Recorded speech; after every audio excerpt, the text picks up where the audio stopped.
দক্ষিণ কোরিয়ার বিখ্যাত গাড়ি নির্মাণ প্রতিষ্ঠান হুন্ডাই মোটরস বাংলাদেশের সংযোজন কারখানা করতে যাচ্ছে। বাংলাদেশের ফেয়ার গ্রুপের সাথে যৌথভাবে এই কারখানা গড়ে উঠবে। আগামী বছরের দ্বিতীয়ার্ধের ভেতরেই এই কারখানা করা সম্ভব। সেই সাথে এদেশে হুন্ডাই গাড়ির একমাত্র পরিবেশক এবং বিক্রয়োত্তর গ্রাহক সেবার দায়িত্ব পেয়েছে ফেয়ার গ্রুপ।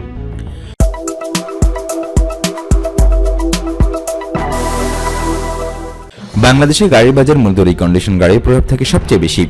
মোট বাজারের মাত্র 25% গাড়ি নতুন বিক্রি হয়, বাকি 75% রিকন্ডিশন গাড়ি, যেই বাজার জাপানিদের দখলে। ফেয়ার টেকনোলজির মার্কেট গবেষণা বলছে দেশে প্রতি বছর 25 থেকে 30 হাজারের মতো গাড়ি বিক্রি হয়।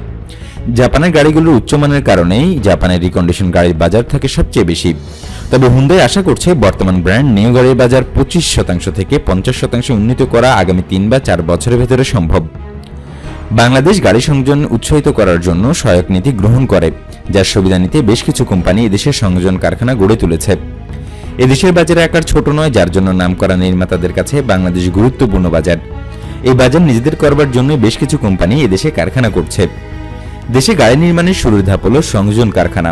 এদেশের বাজার বড় হলে এবং উপযুক্ত প্রেষণা দিলে হয়তো এদেশে বড় কোম্পানিগুলো পূর্ণ উৎপাদনে যাবে। বর্তমানে ভারতের টাটা গাড়ি সংযোজন কারখানা করছে বাংলাদেশে। মিরসরাই ইকোনমিক জোনে বাংলাদেশ অটো ইন্ডাস্ট্রিজ লিমিটেড কারখানা নির্মাণ করছে।